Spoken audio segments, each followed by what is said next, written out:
Bienvenidos a la sección número 7 de la materia La doctrina bíblica de la perfección cristiana, bajo el tema Poderoso para guardaros sin caída. Una última declaración en la línea que llevábamos.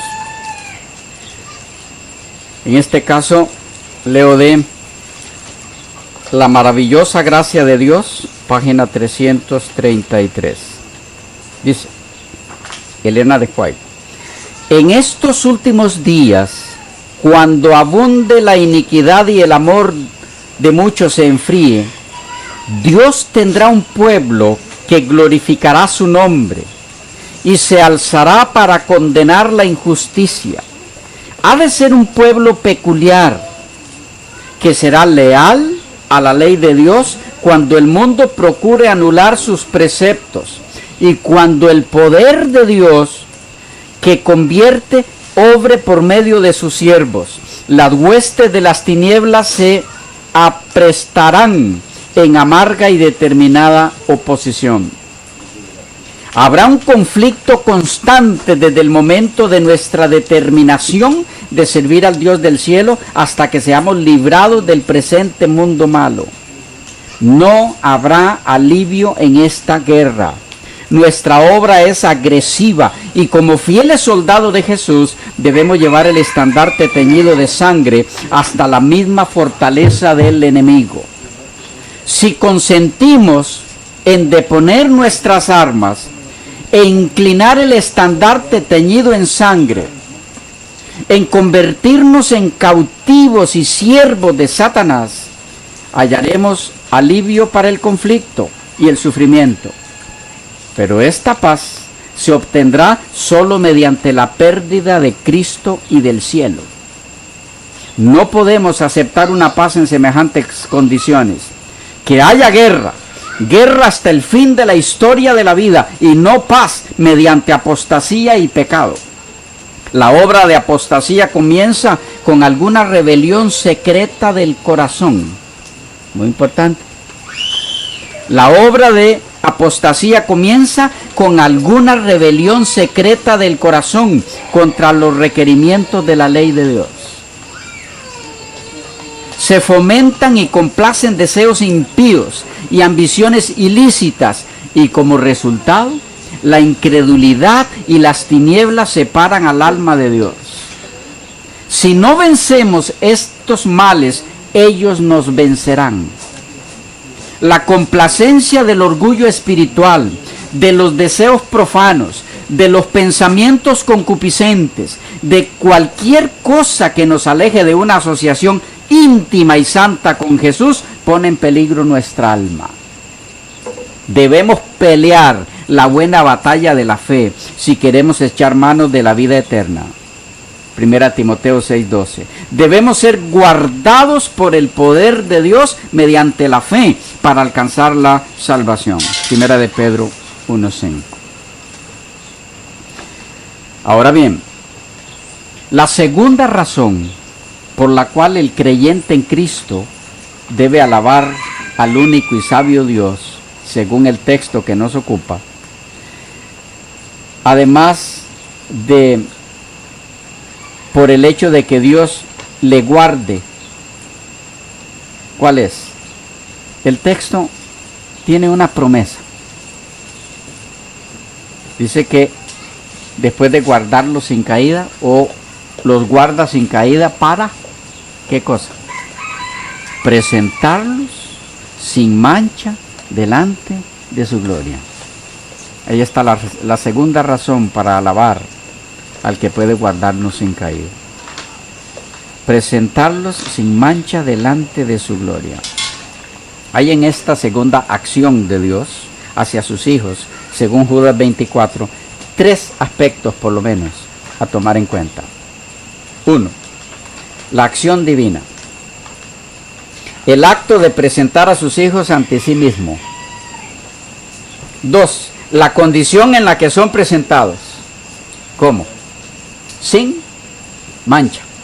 Y 3. La ocasión en la que esto ocurrirá, cuando se manifieste en su gloria. Abordemos entonces esta magistral frase en sus 3 aspectos, en el contexto del tenor de nuestra serie, la doctrina bíblica de la perfección cristiana. Número 1. La acción divina. ¿Cuál era?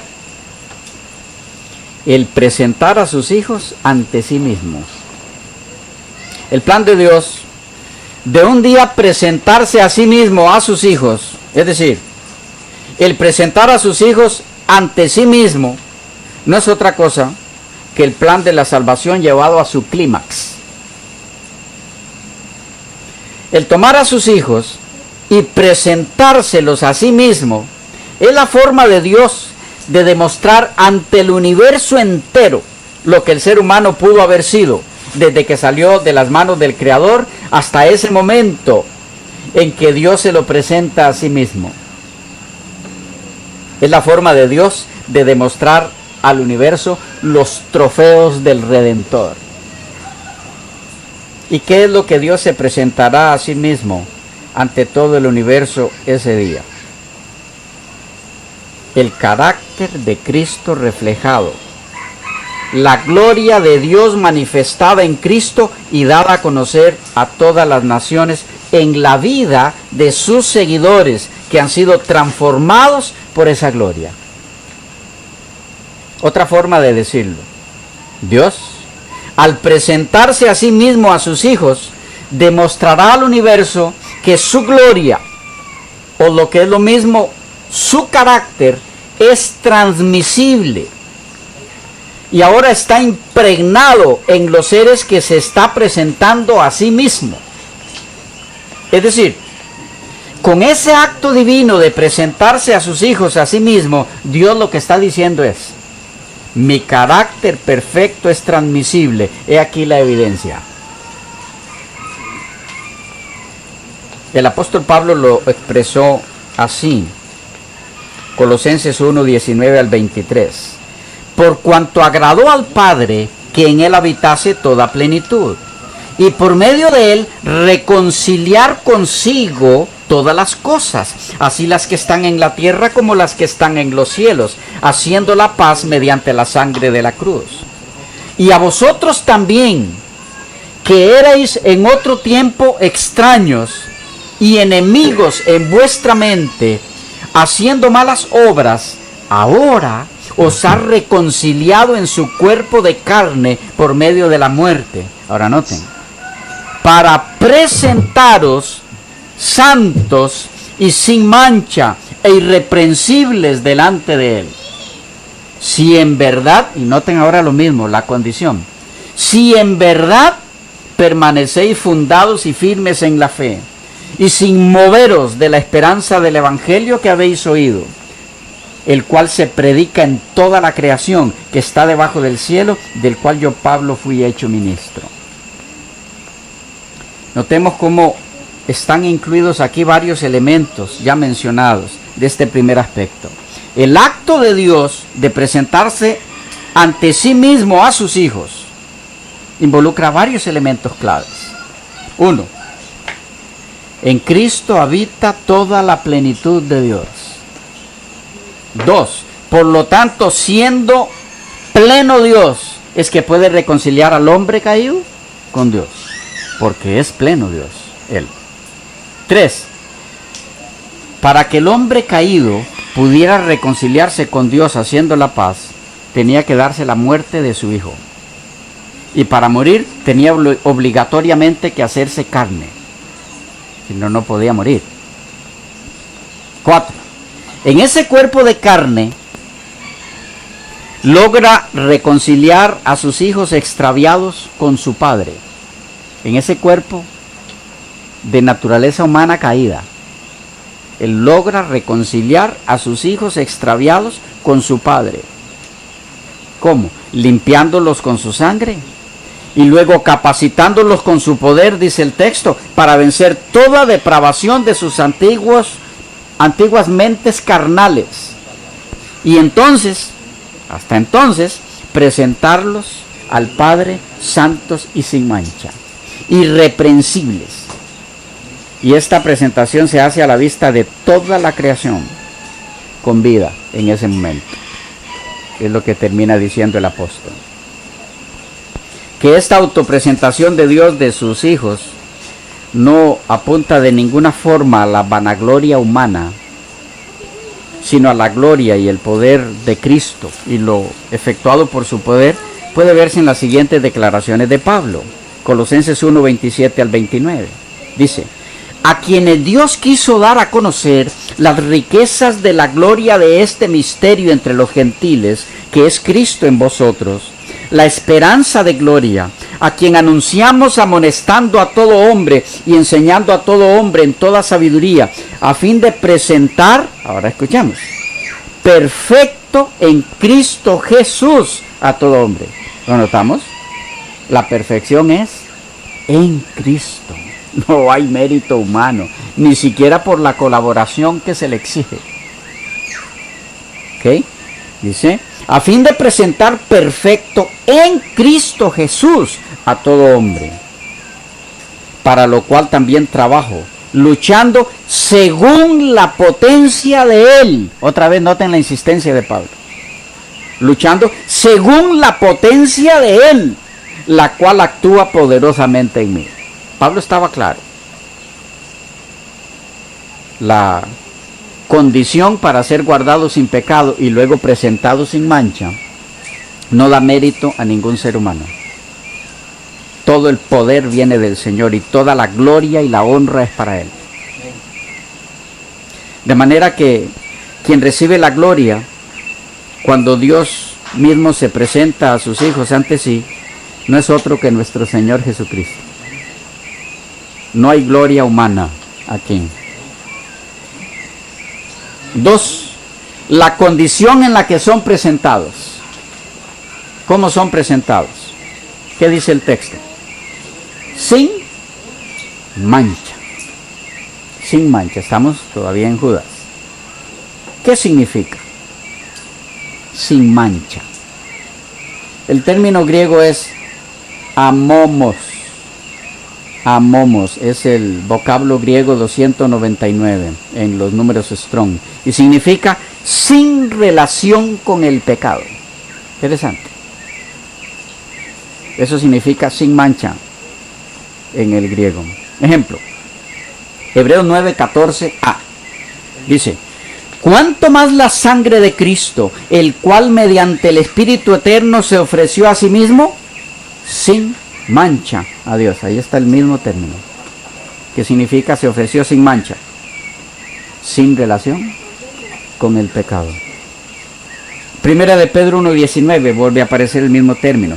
Dice, sino con la sangre preciosa de Cristo, como de un cordero sin mancha y sin contaminación.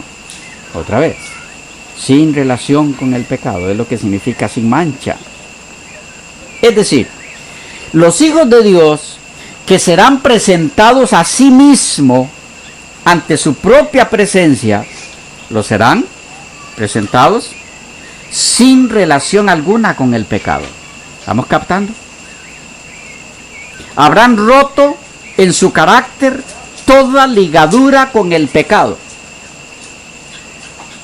Serán presentados delante de Dios sin mancha, ni arruga, ni cosa semejante.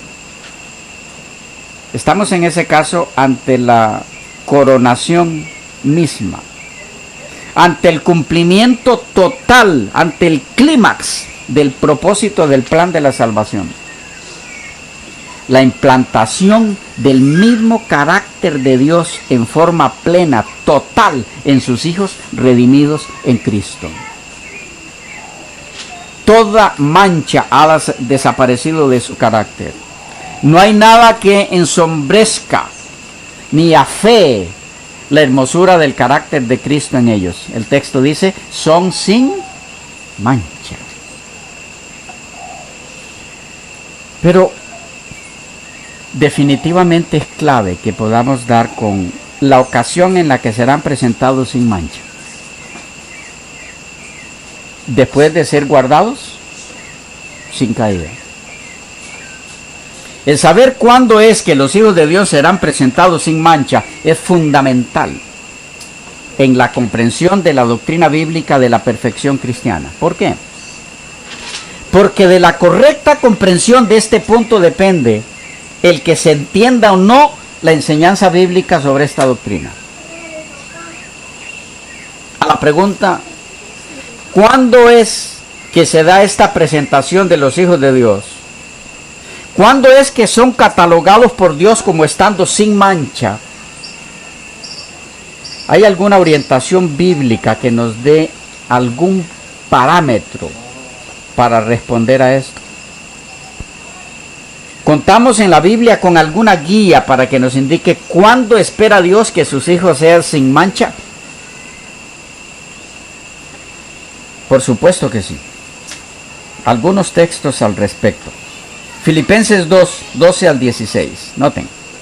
Por tanto, amados míos, como siempre habéis obedecido, no como en mi presencia solamente, sino mucho más ahora en mi ausencia, ocupaos en vuestra salvación con temor y temblor, porque Dios es el que en vosotros produce así el querer como el hacer por su buena voluntad.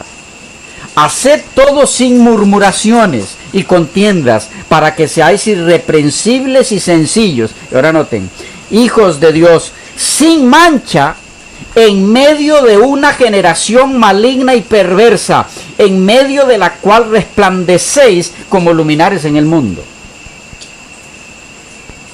Ha sido de la palabra de vida, para que en el día de Cristo yo pueda gloriarme de que no he corrido en vano, ni en vano he trabajado. Este texto es clave para la respuesta: ¿cuándo espera Dios que sus hijos sean sin mancha?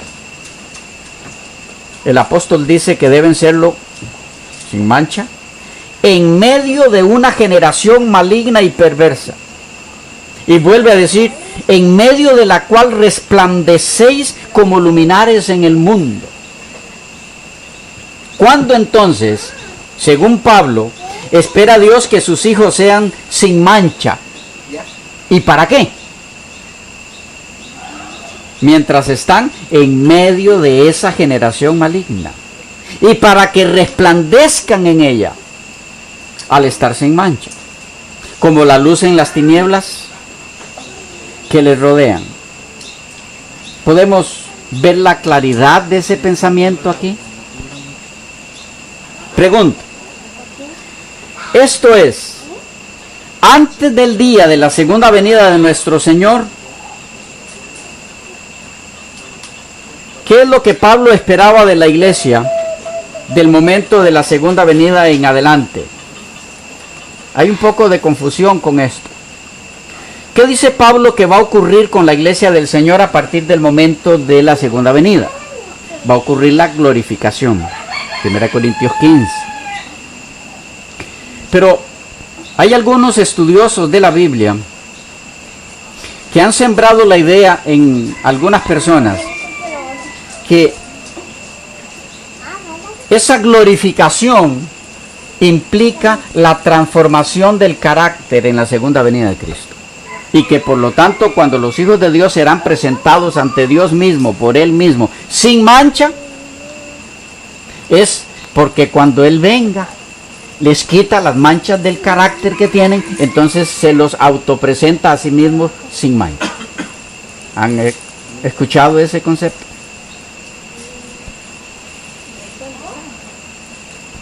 Algunas pistas bíblicas que nos dan más luz al respecto, a ver si eso es así. Santiago 1:27.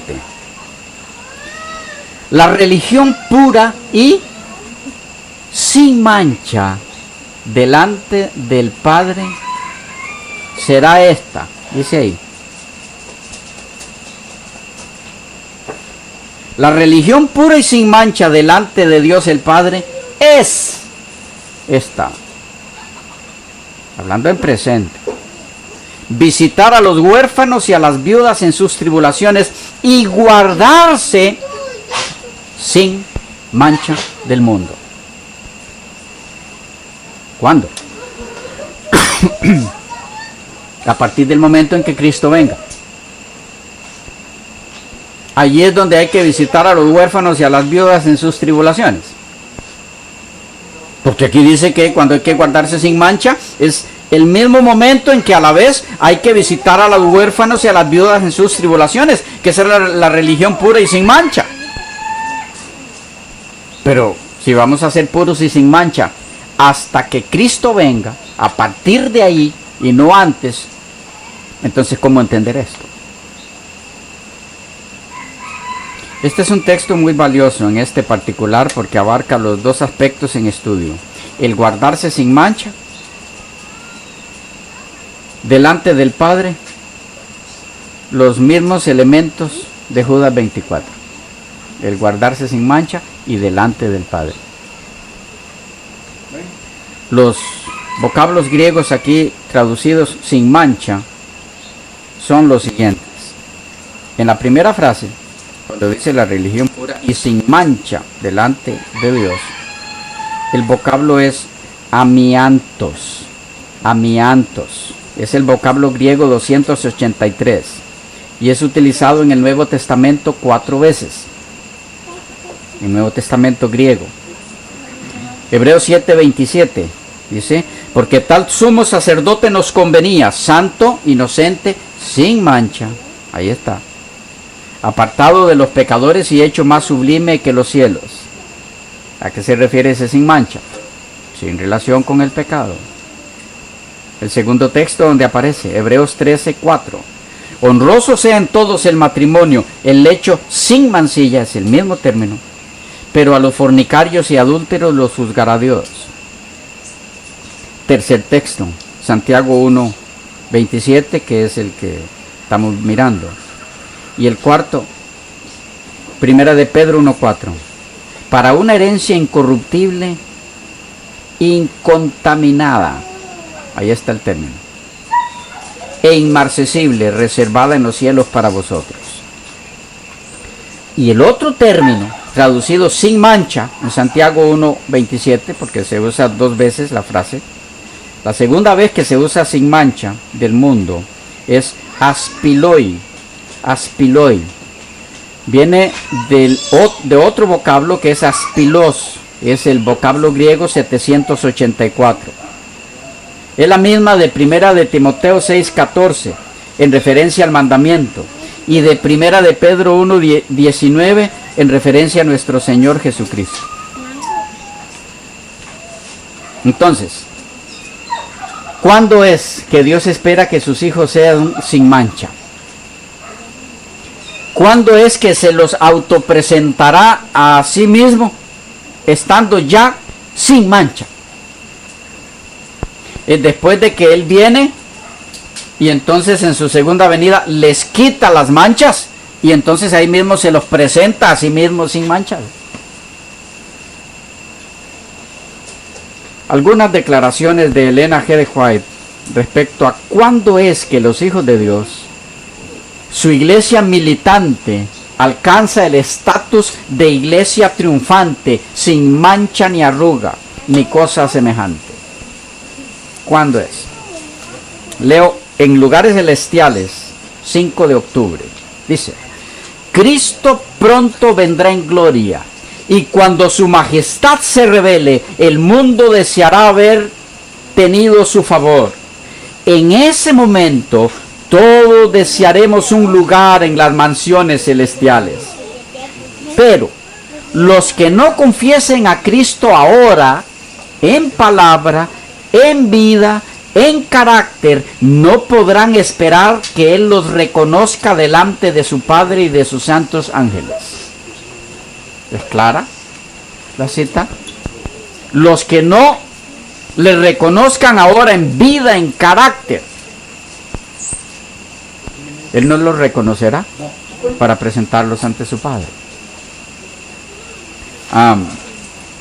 Consejos sobre la salud e instrucciones para los obreros médicos misioneros. Página 43 y 44. Esta cita es formidable. Lo que hace es un resumen de lo que hemos dicho hasta aquí. Dice: creemos sin duda alguna que Cristo va a venir pronto. Esto no es una fábula para nosotros, es una realidad. No tenemos la menor duda, ni la hemos tenido durante años, de que las doctrinas que sostenemos son la verdad presente y que nos estamos acercando al juicio. Ahora escuchen. Nos estamos preparando para encontrar a aquel que aparecerá en las nubes de los cielos escoltado por una hueste de santos ángeles, para dar a los fieles y justos el toque final de la inmortalidad. ¿Notan? La inmortalidad será el toque final. El toque final es la inmortalidad. Cuando Él venga, ahora escuchen esto, hermanos, es clave. Cuando Él venga, no lo hará para limpiarnos de nuestros pecados, quitarnos los defectos de carácter o curarnos de las flaquezas de nuestro temperamento y disposición. Si es que se ha de realizar en nosotros esta obra, se hará antes de aquel tiempo. Cuando venga el Señor, los que son santos seguirán siendo santos. Los que han conservado su cuerpo y espíritu en pureza, santificación y honra, recibirán el toque final de la inmortalidad. Pero los que son injustos, inmundos y no santificados, permanecerán así para siempre. No se hará en su favor ninguna obra que elimine sus defectos y les dé un carácter santo. El refinador no se sentará entonces para proseguir su obra de refinación y quitar sus pecados y su corrupción. Todo esto debe hacerse en las horas del tiempo de gracia. Ahora es cuando debe realizarse esta obra en nosotros. Estamos ahora en el taller de Dios. Muchos de nosotros somos piedras toscas en la cantera, pero cuando echamos mano de la verdad de Dios, su influencia nos afecta, nos eleva y elimina de nosotros toda imperfección y pecado, cualquiera que sea su naturaleza. Así quedamos preparados para ver al Rey en su hermosura y unirnos finalmente con los ángeles puros y santos en el reino de gloria. Aquí es donde nuestro cuerpo y nuestro espíritu han de quedar dispuestos para la inmortalidad. Lo necesitamos más claro. Una última declaración. Consejos sobre la salud, páginas 44 y 45. Estamos en un mundo que se opone a la justicia, a la pureza de carácter y al crecimiento en la gracia. Donde quiera que miramos, vemos corrupción y contaminación, deformidad y pecado. ¿Y cuál es la obra que hemos de emprender aquí? Precisamente antes de recibir la inmortalidad. Escuchen cómo termina. Consiste en conservar nuestros cuerpos santos y nuestro espíritu puro, para que podamos subsistir sin mancha en medio de las corrupciones que abundan en derredor nuestro en estos últimos días. ¿No es este el lenguaje de Pablo? El mismo que maneja Elena de White. Dice que Dios espera que sus hijos sean sin mancha en el tiempo final en el que estamos viviendo. No que se conviertan en sin mancha cuando Él venga y los limpie, porque Él no viene a limpiar el carácter de nadie. Viene a dar a este cuerpo la inmortalidad. Pero la oportunidad para limpiarnos, para dejarnos sin mancha, es hasta que termine el tiempo de gracia. Por lo tanto, Dios espera de su pueblo, de sus hijos, la perfección antes de que Él venga. Su obra debe haber sido realizada en Él antes de que la segunda venida se dé. Quien no le permita a Él realizar esa obra en Él o en ella antes de la segunda venida, estará perdido. Porque esperará que esa limpieza se dé cuando Él venga, y es clara la inspiración divina en que no viene a transformar el carácter de nadie, viene a transformar el cuerpo. Por lo tanto, la iglesia militante será triunfante cuando termine el tiempo de gracia, porque ya estarán sellados. No es triunfante en ocasión de la segunda venida de Cristo. ¿Claros? ¿Preguntas? ¿Inquietudes? Si no, quedamos por aquí y en la próxima analizaremos otro de los textos en el contexto de la perfección cristiana que Dios espera de sus hijos. ¿Hay alguna pregunta? ¿Inquietud? ¿No? Quedamos acá. Dios les bendiga mucho. Nos vemos en la próxima oportunidad.